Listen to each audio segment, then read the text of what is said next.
presentation. It's Free Voice from Gaza. Actually, I used this name when I was in Palestine, and I applied for the U.S. student visa at the first time. My name on Facebook was Abedalhadi Basheer as my name, but then the U.S. Embassy denied my visa at the first time. So that time we had a lot of foreigners, especially from U.S., Italy, and Spain in Gaza. So one of my friend, American friend, she's from DC, she told me, Abed, you have to change your name on Facebook because the U.S. Embassy can follow Twitter, Facebook, and they can make excuse for your visa denied, because that time I called Amnesty International, a lot of human rights organizations. So she told me you have to change it so you can keep yourself in the safe side. So this is an introduction, who I am, why I'm here, and my trip from Palestine. So my name is Abedalhadi Basheer, and my friends here know me as Hakim. So, but this is my real name, and I'm 25 years old. I was born and raised in Gaza Strip, in the middle branch, in a city called Deir al-Balah, which means date. But I just think it's so beautiful. Yeah, but I live in the refugee camp because we have the city and the refugee camp. So I was raised and born in the refugee camp, but even that, Deir al-Balah is not my original city. My original city is Jaffa in Arabic, but the Jewish called it Jaffa, so I used this name because the people know Jaffa, not Jaffa. So my family originally from Jaffa. So this is Deir al-Balah. This is my original city. It's not the city I was born in. Those for Deir al-Balah.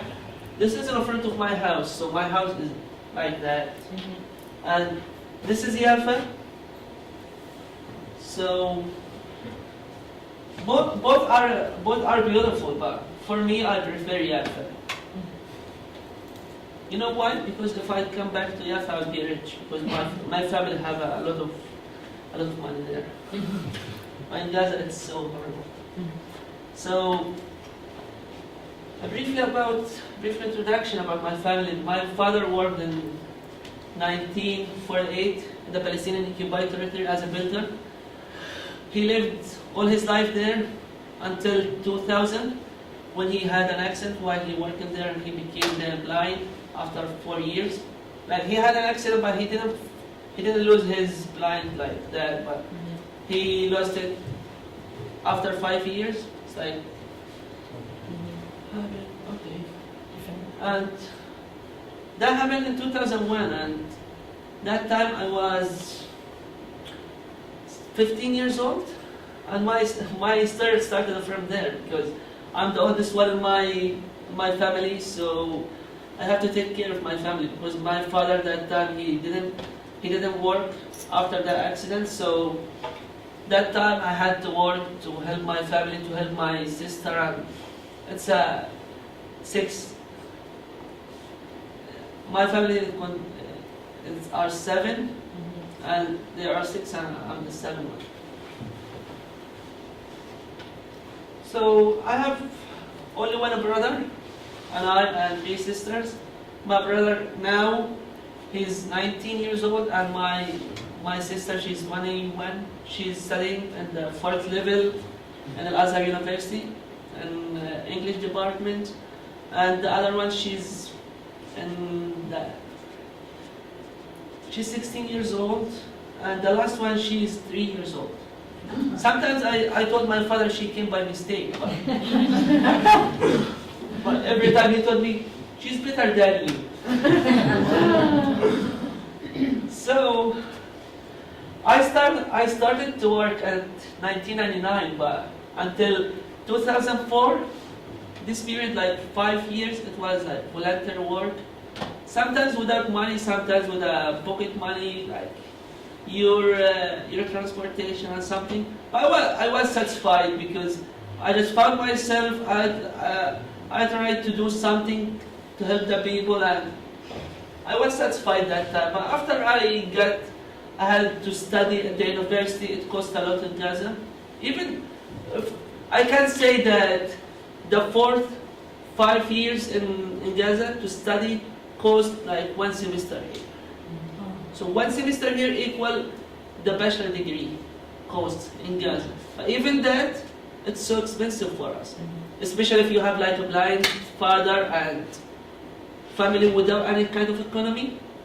So you have, from that point, from that time, I decided that okay, I can work as a volunteer, but even that I have to find a job for money. So my first job was at Sharik Youth Forum. This is one of the biggest NGOs organization. NGOs means non-governmental organization, because we talk about NGOs a lot. So I got my first job there as to work with children that time, and then in 2007, as you know, it's at the university you have to make new friends, because I travel from there, but it's not travel, but every day I have a lot of friends in Gaza after 3 years, so I built like a network with a friend. So that time we decided that, hey, if we finish the BA, what can we do in Gaza? Because there is no jobs like what you can imagine. So I told them why we shouldn't start our work from now, because that time I was in the 3rd level and had like 1 year to graduate and then stay at home. So I told them why we shouldn't start our organization. And all of us, we are educated and we have a good experience with working with NGOs. So that time we applied for a license from the government, but they refused to give us a license, because that time they said they are young and they thought that we have like personal aims and goals. But we told them we need to open this organization and start to help the people, and we have a network with outside, and we can try to help them.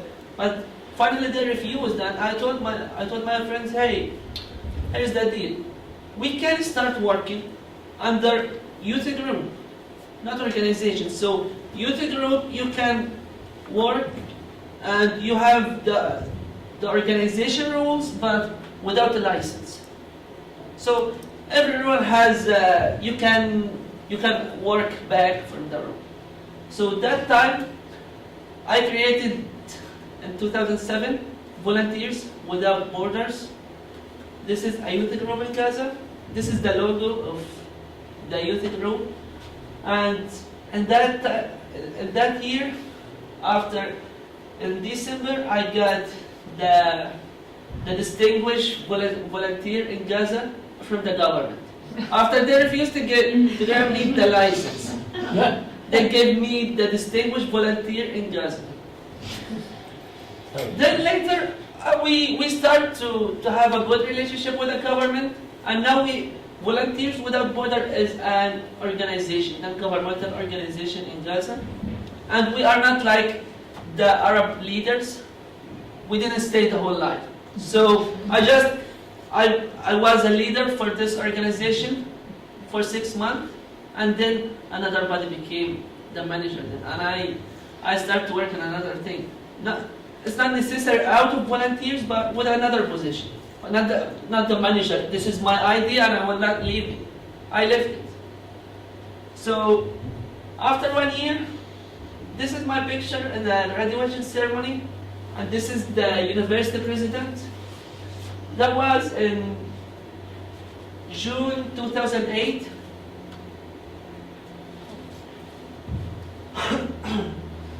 So I graduated in June 2008, and I started my own private business with one of my friends. We have an internet cafe shop that time. Even my friend and I, we didn't study anything about technology, but it was, we love that. We love computers. We studied about that after the university, like 2 courses, and we started our own project until the castle in Gaza. My coffee shop was near one of the police stations, which is the biggest in Gaza, which was the first police station bombed in Gaza. And my coffee shop destroyed that time. We just worked for 5 months and we lost our money. So anyway, during the war, in the war you have 2 options. You can stay at home, as a lot of people, and say, it's not my business. Why should I go out and die? And that's what my mother told me. Why you should go out? I told her, I cannot stay at home. So something here in your head told you, you have something, because I worked for 7 years. During the 7 years, I got more than 25 certifications.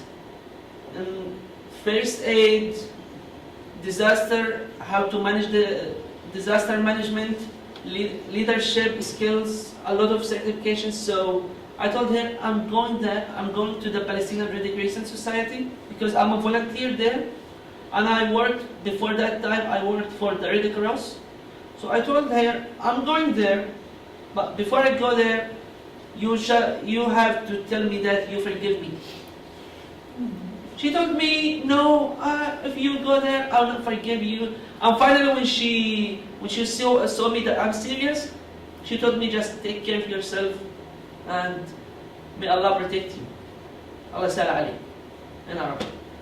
So I took my blanket, and we have like here the soup, the bag. Yes. Yeah. I took this and went there, and I didn't go back to home for 27 days. And at the first I just want At the first I 1 want to week, encourage you to go through. You have so many great slides. So at the first 1 week, I worked in a first aid unit. That time, the manager told us, hey, we as employers here, we have insurance. So if anything happened for our employers, the insurance will cover them. But as you and a couple of my friends, we are volunteer. So he told us you cannot go work we call this field work, to help the people who are bombed. But you can work in the office. So that time I'm speaking a little Hebrew, speaking English, speaking Arabic, a little French. So he told me you can work here. We have office, which is coordinating between the Red Cross, the Israeli side, the Palestinian side, the Palestinian Red Crescent Society. We are trying to evacuate the dead people, the injured. So this office was a big experience. But I just worked in that office, and then at the last 7 days, they changed the place, and I worked in Gaza. Before that time, I was in Deir al-Balah, which is my city, but they need peoples in Gaza, so I went there, and that building consisted of 14th floor. So I worked in the 13th floor. So before 5 days, the Israeli army attacked this building, and they bombed the 6th and the 9th floor. So we didn't leave that place for 4 days, without food, without radio, without water, without anything. We had a radio, batteries, but it finished after 1 day. So we stayed there 3 days without anything, just waiting. Maybe we die, maybe we injured, maybe we can go without anything. So this is the place. Here is the logo of the Palestinian Red Crescent Society, and this is the ambulances. And this is the place I was in. So they bombed. This is like a fire, but it didn't destroy it at all. But they bombed the 6th and the 9th. And we were, so those are my stuff. And this is my cousin. His name is Basheer. He's my friend since I was 4 years. We grew up together.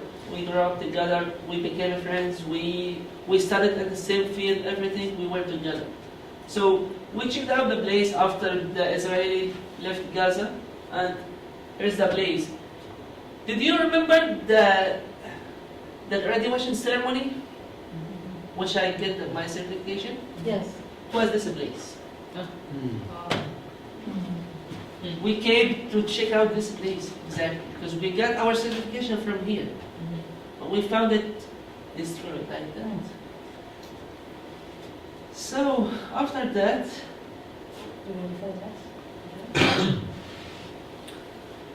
after the war, you know, a lot of organizations from all over the world, they thought that the Palestinian or the Gazian people, they just need money. A lot of money came to Gaza from all over the world, and a lot of projects worked in Gaza, and they need the people to work. And that time I was so lucky because I have a lot of certifications in many fields. So I worked for most of the NGOs organization in Gaza. I worked for the UNRWA in the summer cancer project after the castle. Then Save the Children. This is Swedish organization.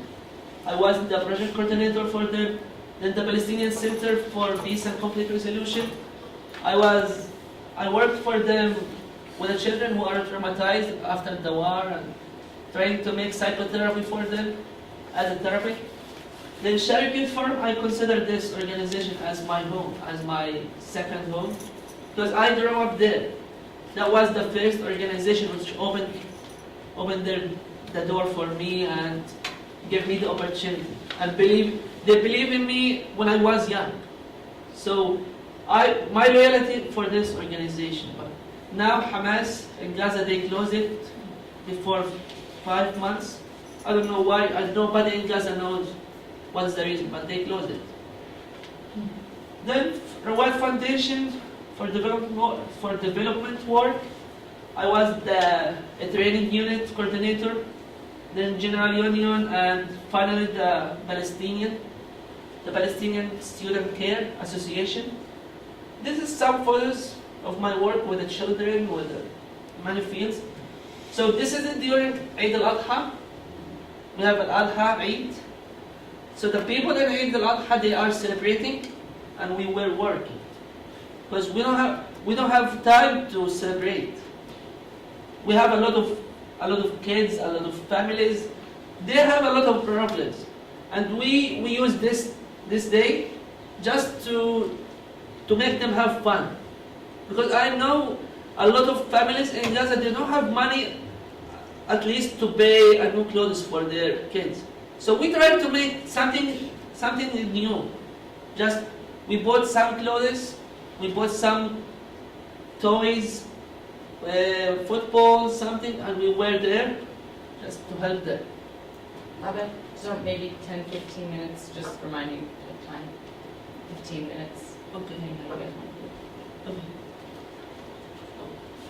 So this is a couple of my pictures. That girl, she came after the war. She stayed 2 months. She didn't speak.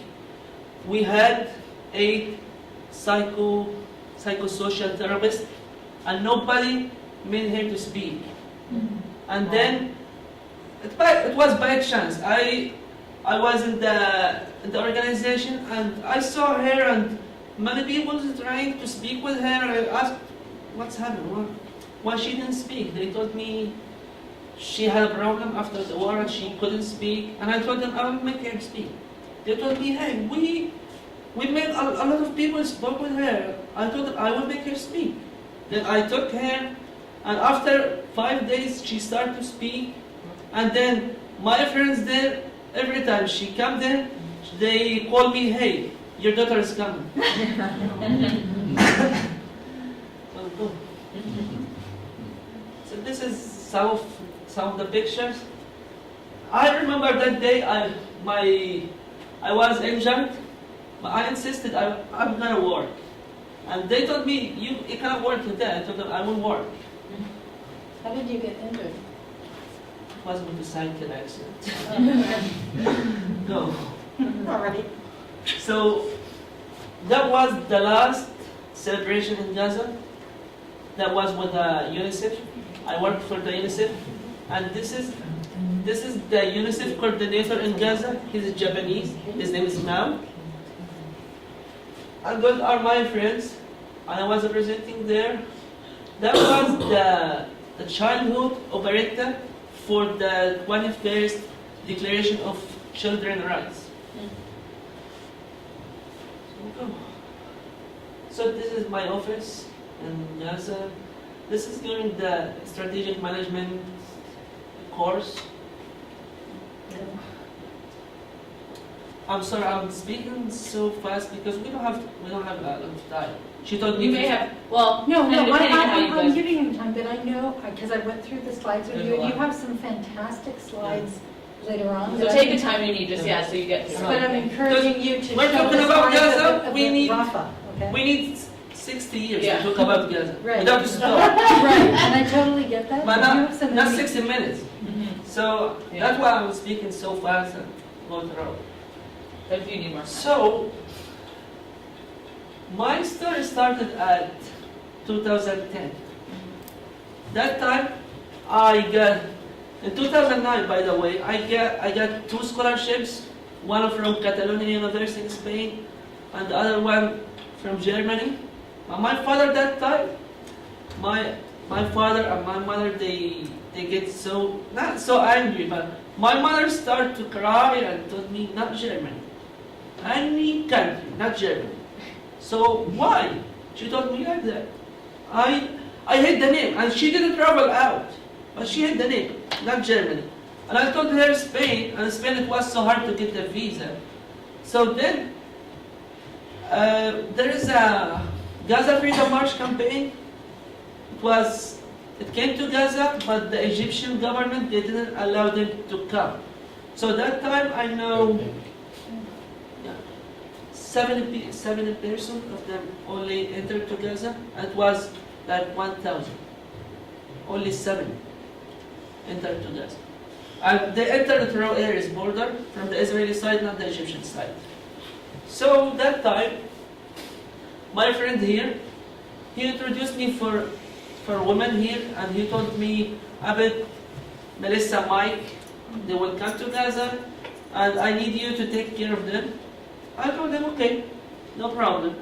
And I contacted with them and keep in touch. And I have 2 cousins in Egypt, so when they were in Egypt, I called my cousins and I told them just take care of them, take them anywhere they want, help them, and I will meet them in Gaza. So they didn't come to Gaza, and they came back to Pullman in Washington. And that time, Melissa asked me if you want to study or continue studying. I told her, of course I want, but I don't know what's my family option, because that time I built my new apartment. I decided to marry and stay. That's the end, because you don't have something to do in Gaza. I'm 25 and I have 2 jobs that time, so I feel that that's everything.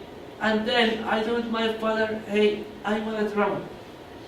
He told me, I don't have money for you, and where can you travel? And US, it's, you know when somebody, he's a Muslim and became out of Islam? That's what happened with me. When I told my father the first time I'm going to the United States. Because he told me, it's so hard for you. And then I started to speak, to convince, and I let my friends speaking with him, and finally he told me, okay, you can go. You know, I'm speaking here, and maybe you can get confused, but the youth in Gaza, we are not here like, I'm sorry, not the US youth. We cannot like travel like that and if he accepts it or not. I can't do that. I cannot go out without my father acceptance. Even if I can do, but I didn't, unless he told me I accept. So that's what happened.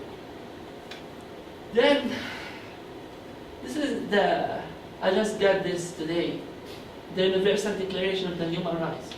Article 13 said, everyone has the right to freedom of movement and residence within the borders of each state. And I thought, the person who put this, put it for the US people, not for the Palestinians. Because I just read that he mentioned state, not country.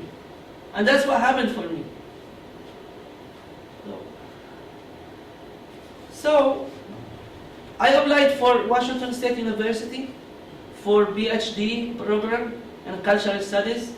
After 1 month, they accepted me. They sent me I-20 forum, which is the acceptance. They sent me the acceptance letter, and they told me you have to apply for the visa and come. You are so welcome here. So I applied for the U.S. Embassy, which is in Jerusalem, not in Gaza. And I have to go through Gaza to Jerusalem, and I have to go through Erez border. Erez border, it's the death crossing. We call this for the Jazeera. So I applied for a permit from the Israeli side, which is DCO. DCO means District Cooperation Office with the Israeli side. And finally, after 2 months, they sent me a permit, and I went to the border 4 times. Every time I went there, they told me go out. At the 4th time, I get mad, and I had a trouble with the soldier there. I asked him, what is that? He told me this is a permit. I asked him, so why you didn't let me go? He told me this is my mood, go back to Gaza. Okay, then I went back to Gaza, and I called Amnesty Gisha organization. And Gisha organization, it's an Israeli human rights organization. And they start to defend for me. And there is the court, they called the Supreme Court in Israel. But finally, the Israeli army won and I lost my case. Then finally, my friends here, they called the senators of Washington, Mary Catwell and the other one. Yeah. They called them and they sent me recommendation letters for Gaza, for the US Embassy. And finally, the US Embassy helped me to go out. And when I went there, easily they denied my visa. Why? They need $36,000 as a bank statement to convince them that I will come back to Gaza after I finish. And if my father have 36,000, why I will come here? So then later, I thought I will give up. I will stay in Gaza, but my friends, they told me no. Now it's a matter of dignity. We have to win this case. After that, if you don't like to come, it's up to you. So we started to call a lot of. I called the whole magazine in Europe. I know a lot of people there, and the Bell Telegraph in United Kingdom, Dutch Welle in Germany, here Daily Evergreen, BBC, a lot of organizations, Amnesty, Gishad, Damir. And I make like a brochure, and finally Hillary Clinton sent a message to the US Embassy, and then they refused. The US accepted. The US Embassy accepted, but the Israeli army, they refused to let me go from Gaza to Jerusalem. Finally, my professor, his name is Michael Hayes. He came from Washington.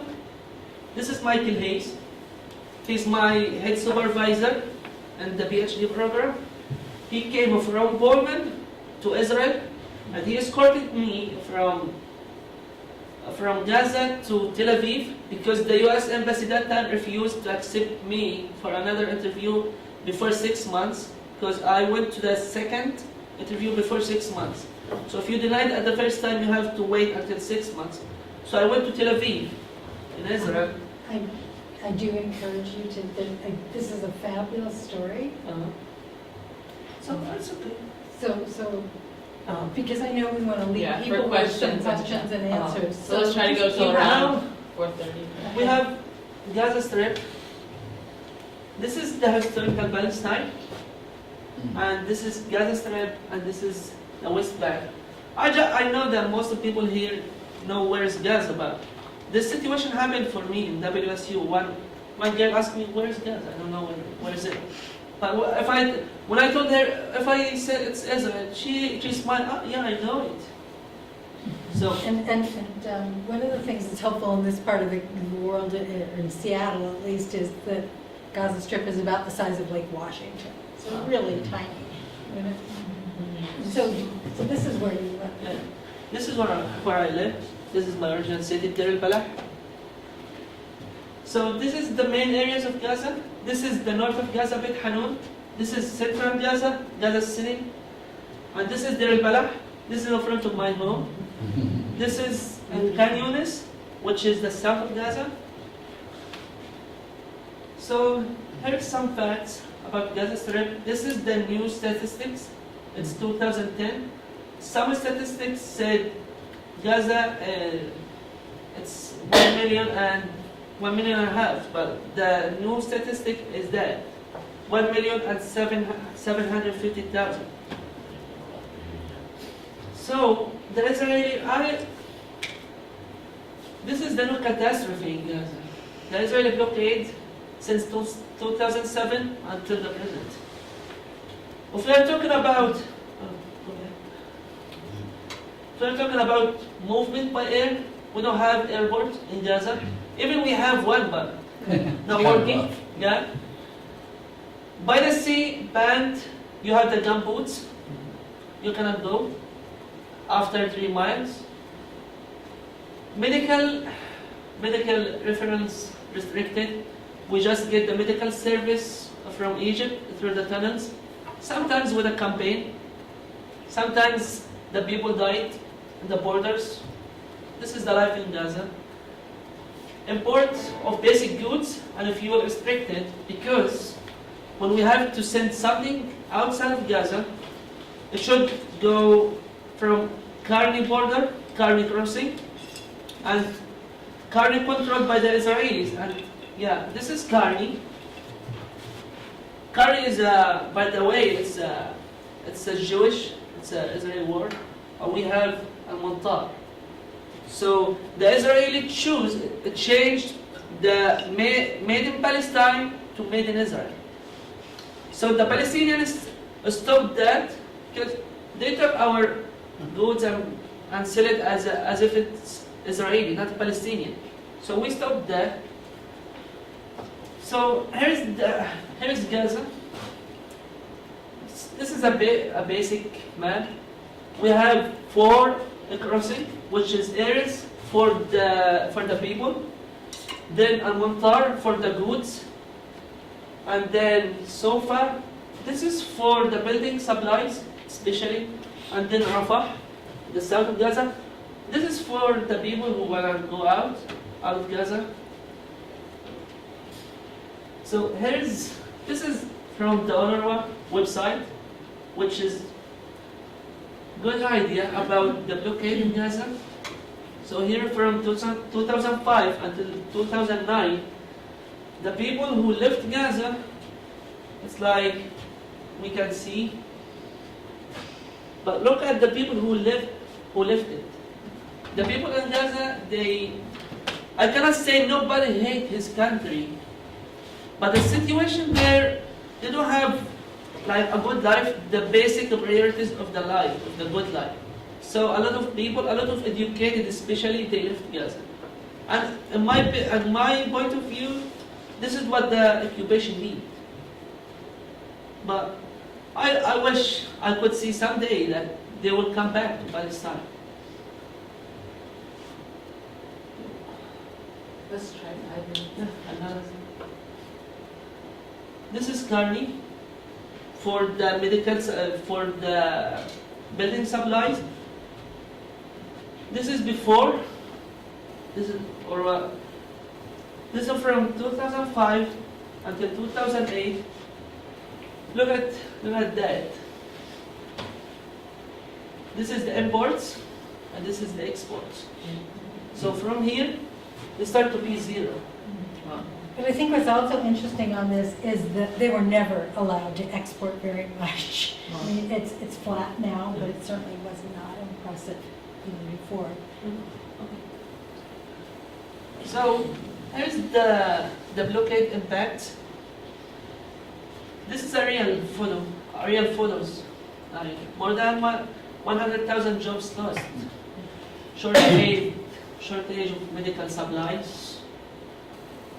Electricity reduced and sometimes absent.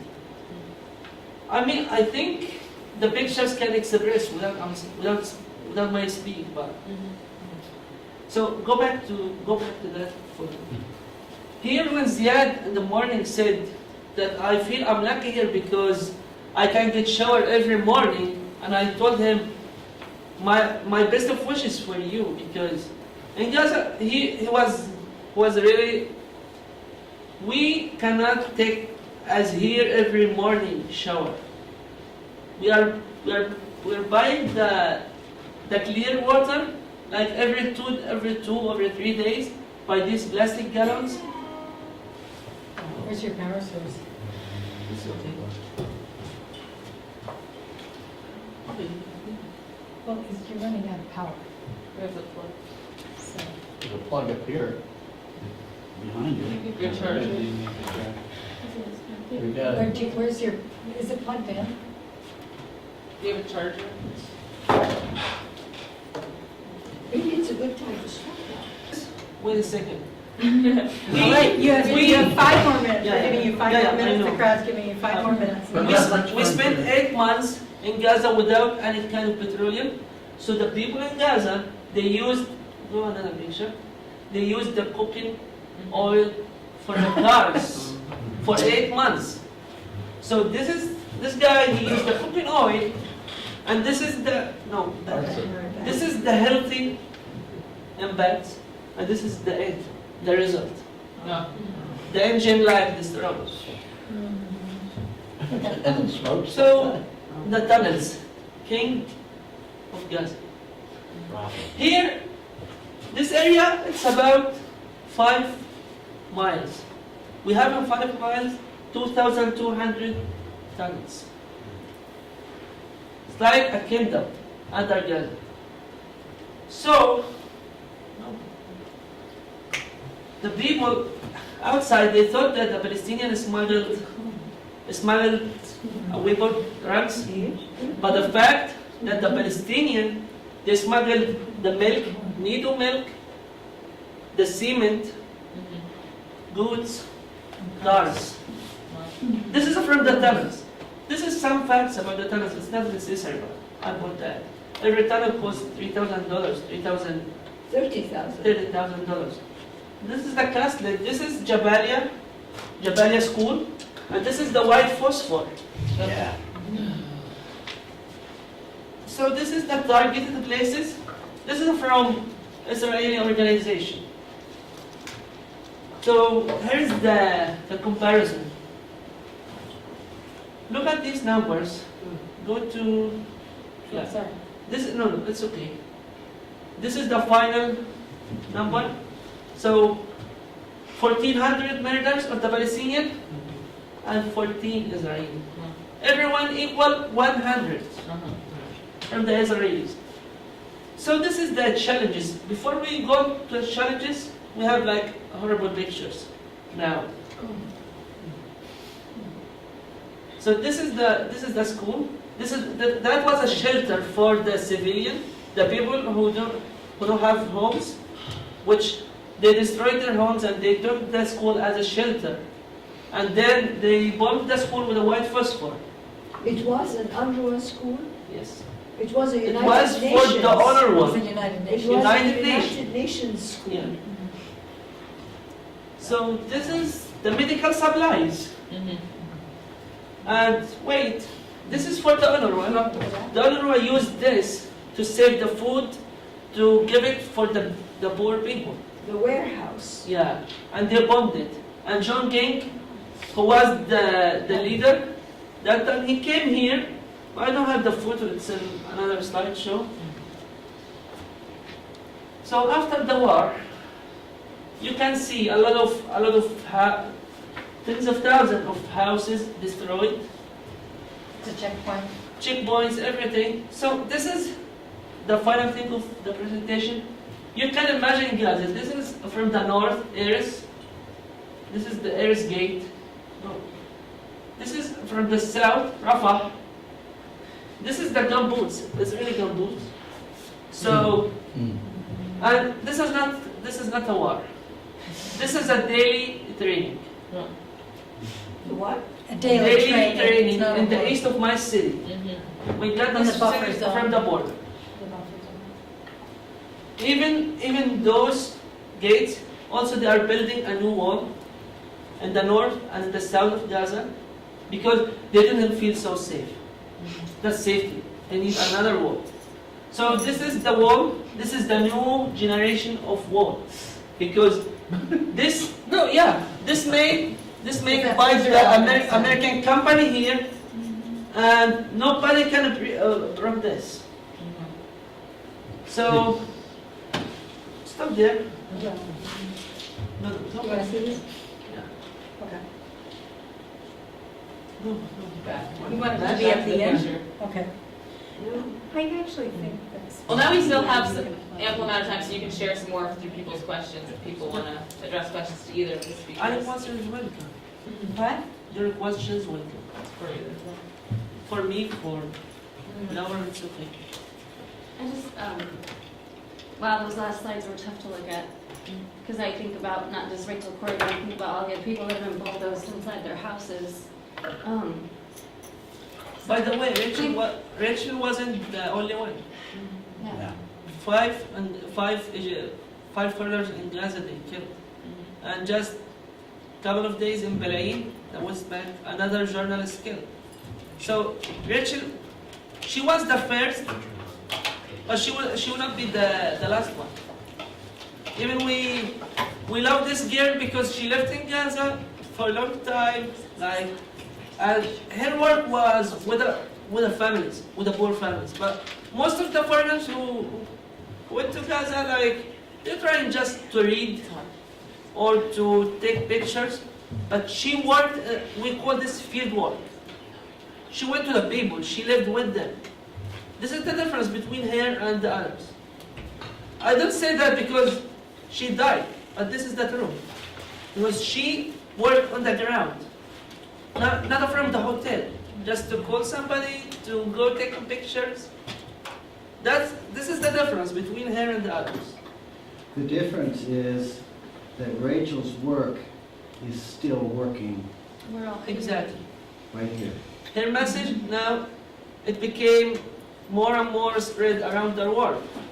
And at least when I was in Olympia for 2 weeks, in her anniversary, I just called my friend, and one of them asked me, "Where are you now?" I tried to call you on Skype. I told him I'm in Olympia with Rachel Corey. He told me the 3 organizations here today celebrated. It's not celebrated, they celebrated her anniversary.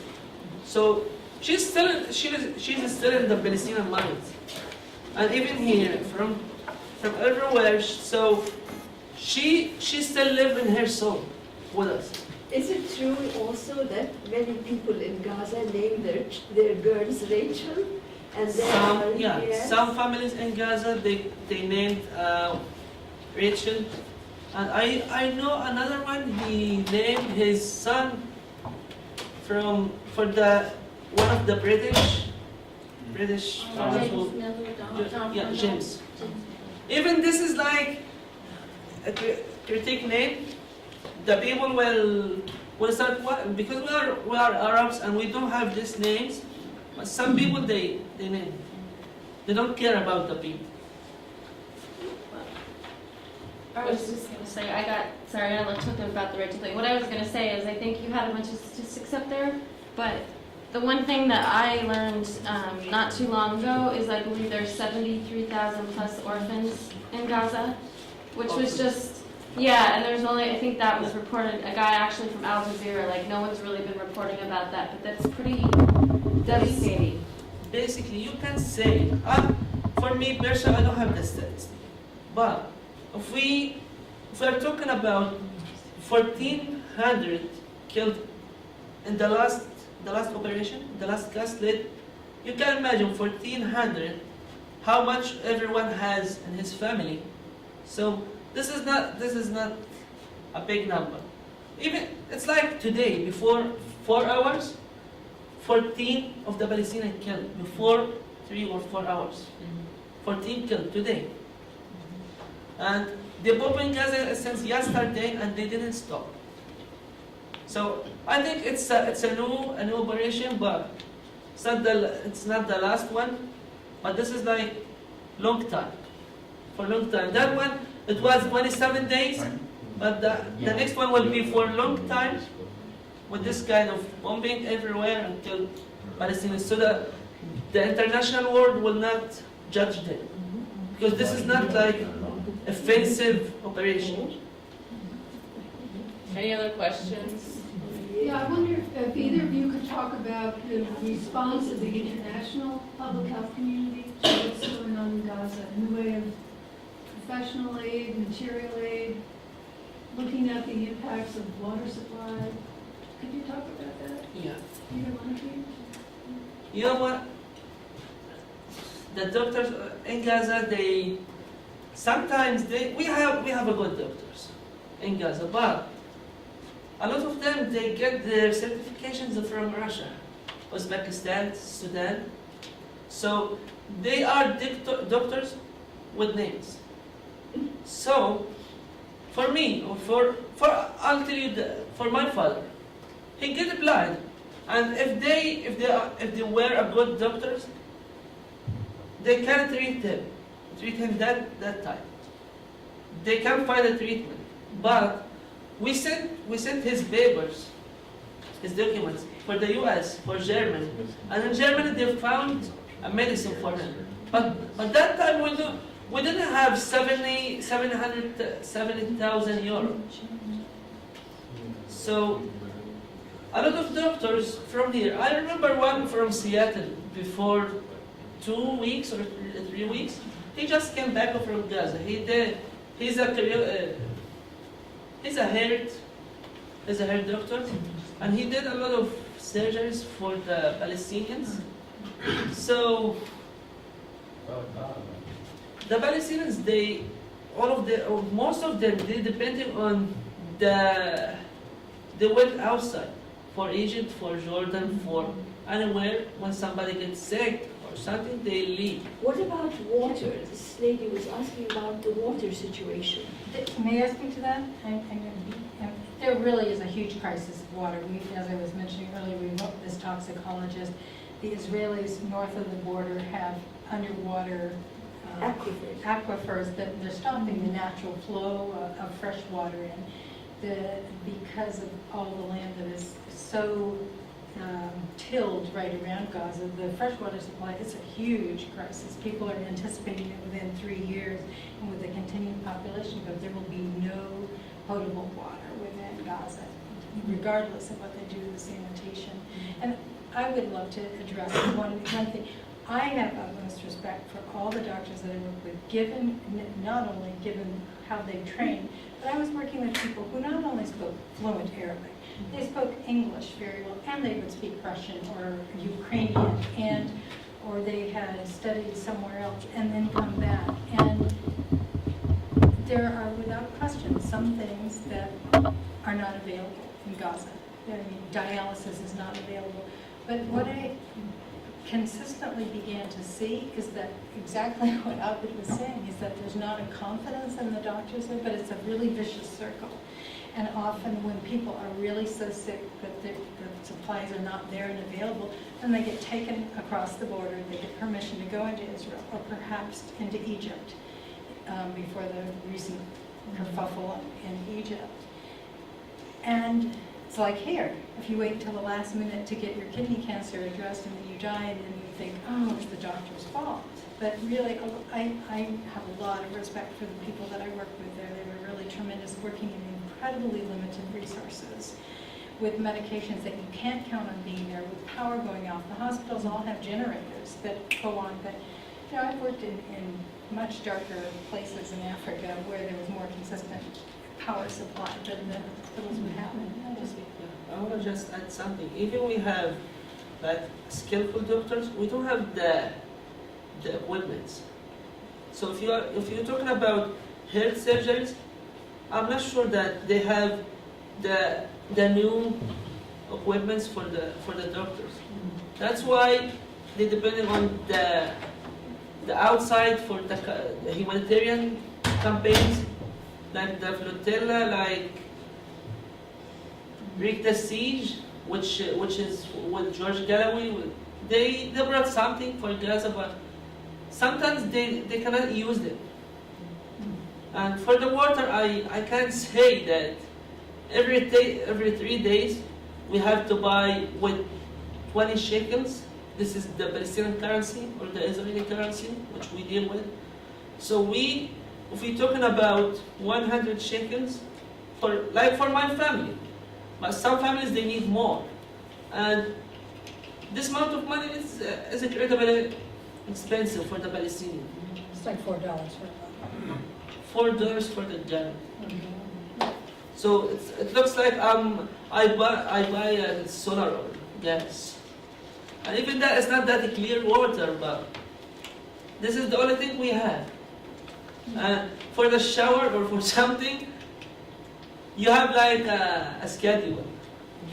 So after 3 days, you have to stay. I'd like to maybe open 15 minutes up to you to share, if you'd like. I'd love to comment further that what I was first impressed with that is, this is really poor country. And the longer I've been in Gaza, the more I've realized that it's like any other country. There's wealthy, very wealthy people there. And I no longer delude myself into thinking that everyone's living in a refugee camp. So just like here, I was shocked to realize how much infertility clinic goes on there, because having a child is really important, having a male child. If he had gotten married at 24, now his mom might be different, but I saw so many young men. I told you I'm a urologist, so they've been married for 3 months, and if their wife isn't already pregnant, they're in with their sons. And if they have money, and some people do, because they have either had family members work in the Gulf states and come back, I was really surprised. So for some people who are business people there is money. There are people who are living in places, but it's a very thin layer of society, like it is increasingly in our country.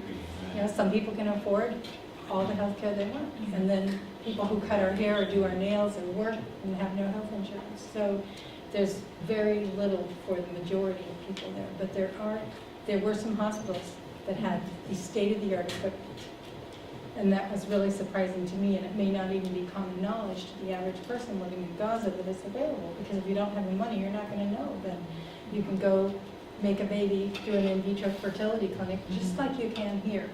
And I think it's huge amounts of money.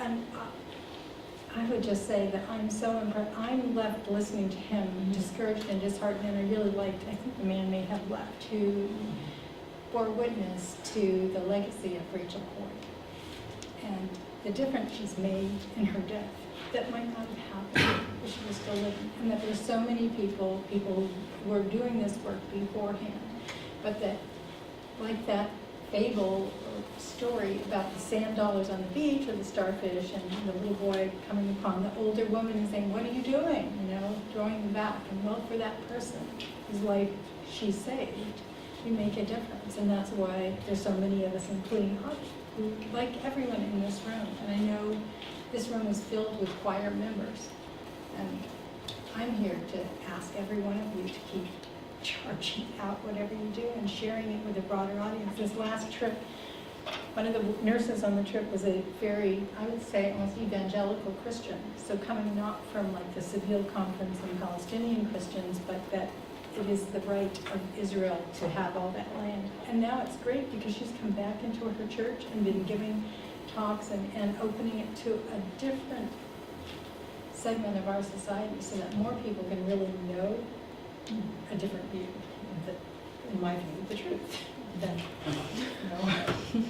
but because other, so thank you very much. And if you have any other questions related to healthcare or people that are just amazingly resilient, and the food is magnificent, and that's another conundrum for people is thinking, wow, how can you have good food in Gaza when you hear that no one has food? The tunnels bring food in, and the Israelis, since the flotilla incident last year, now Israel is happy to import food into Gaza. So people who have a little bit more money can serve you oranges and chicken, and then if you're in the camps, you're not getting that kind of food. So it's very They confusing. cannot bring McDonald's. It's not a problem. But the problem is the Palestinians, they don't need food. I usually say that we don't need food. We don't need money. We need that roof. We need the people outside to understand. We need to educate the people. I don't like to see one person to ask me, where is that? What is that, Palestine? What are you talking about? So if you ask me this question, all the money, I don't need it. Why I should need money? And you just send the money or you give me money, but you don't know where's your money going. And I can say that here today, one of the Jewish, she's a Jewish. She's a journalist here, and she came to ask me, do you think that there is a relationship between the money which goes to Gaza, to Israel, and the Israeli-Palestinian conflict? I told her absolutely yes, because we are talking about Washington, only Washington, $2.1 billion every year from Washington budget goes to Israel. So if the U.S. use this money to improve the education, the medical circumstances here, to the kids, everybody in the life, so this money will not go to Israel, and they will stop the war, and we will have the negotiation. So here in Washington, they will have a lot of opportunities, and we will stop another war. So I don't know. The only thing we need is the sense of humor. I'm really sure we need the people we need love. It's not love as the American understand. We need to love each other, to bridge this gap between the Palestinians, the Israelis, the Americans. Everyone has this certain idea that I'm the true, I'm right, and everybody's wrong. We should understand. We should have this kind of sharing, like idea we can build on it and start to have a good community. My father told me before the Nakba, the Palestinian and the Jewish, they can stay in one home, drinking tea together. They went to the forest together. They can play football together. Everything they can do it together. But after the Nakba, everything changed.